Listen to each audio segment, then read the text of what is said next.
नमस्कार भाइयों और बहनों, मेरा नाम है विकास शर्मा और मैं बेसिकली फरीदाबाद से हूँ। सो आज का जो वीडियो है वो हर एक भारतीय के लिए है जो महंगाई से परेशान है, जो जिसको लगता है कि हाँ बहुत ज़्यादा महंगाई है, फलों पे महंगाई है, सब्जियों पे महंगाई है, अनाज पे महंगाई है।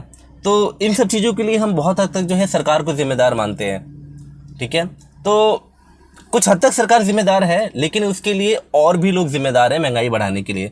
ये वीडियो तक अंत तक बने रहिएगा, इसमें मैं आपको बताऊंगा कि महंगाई बढ़ाने के लिए कौन लोग सबसे ज़्यादा जिम्मेदार हैं। आपने अक्सर सुना होगा कि किसान हमेशा रोता रहता है कि उसको उसकी फसल का सही मूल्य नहीं मिलता, सही प्राइस नहीं मिलता, उसकी लागत नहीं निकल के आती है।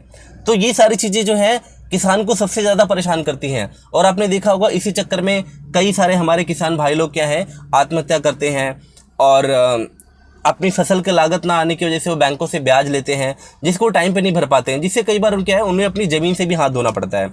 ये सब चीज़ें आपने बहुत सारी सुनी होंगी। तो देखिए, महंगाई बढ़ाने के लिए जो सबसे ज़्यादा जो जिम्मेदार है और जो सबसे ज़्यादा इसके लिए कह सकते हैं कि दोषी हैं, वो है बीच में बैठे हुए दलाल। अब आप समझिए कि दलाल कैसे महंगाई बढ़ाने के लिए जिम्मेदार है। अब देखिए, किसान, अगर मैं बात करता हूँ, किसान अगर अपना सामान लेता है बेचने के लिए, किसान अपना सामान अगर मान लीजिए निकलता है घर से लेके, ट्रांसपोर्ट करता है, अपना 6-7 महीने का उसने टाइम लगाया हुआ होता है, जिसमें वो क्या है अपनी फसल को तैयार करके 6-7 महीने के बाद वो बेचने के लिए निकलता है। तो मंडी में सबसे पहले जाते उसे किससे मिलना होता है? उसे बड़े व्यापारियों से मिलना होता है।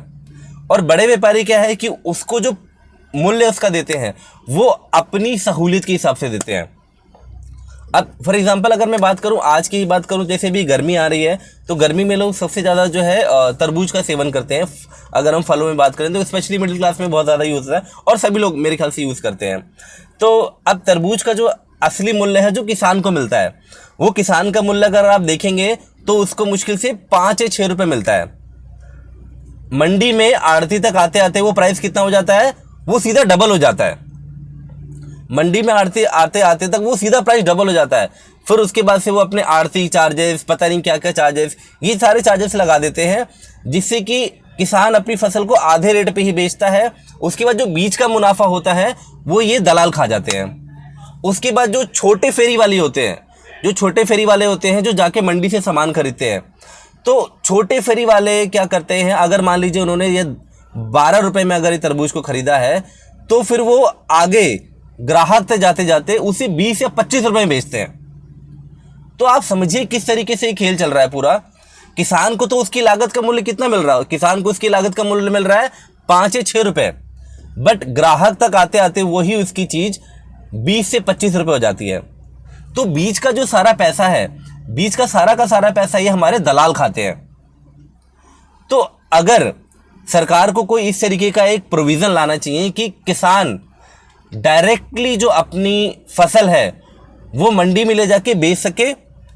यहाँ तो या तो कोई सरकार का कोई नुमाइंदा हो जिसको बेच सके, और वो नुमाइंदे जो है जनता को वो फल, सब्जियाँ, आटा, दाल, चावल वो सस्ते दामों में प्रोवाइड करवाए। अगर सरकार चाहती है तो ये बिल्कुल पॉसिबल हो सकता है कि बीच में से अगर हम दलालों को हटा दें तो बहुत हद तक महंगाई कम हो सकती है। आप सोचिएगा जरूर, इसके विचार जरूर कीजिएगा जो मैंने आपको बताया, और अपनी राय जो है बिल्कुल कमेंट बॉक्स में आप शेयर करिएगा। आपको क्या लगता है कि किस तरीके से जो है महंगाई को कम किया जा सकता है? क्योंकि ये हर एक इंसान को जो है इसका जो है प्रभाव पड़ता है, चाहे वो आम आदमी हो, चाहे गरीब आदमी हो, चाहे अमीर आदमी हो, चाहे कोई भी हो, इससे हर कोई प्रभावित है। आपकी क्या राय है आप जरूर बताइएगा कमेंट बॉक्स में कि दलालों को हटाने से क्या फ़ायदा होगा। और मिलते हैं अगली वीडियो में। धन्यवाद।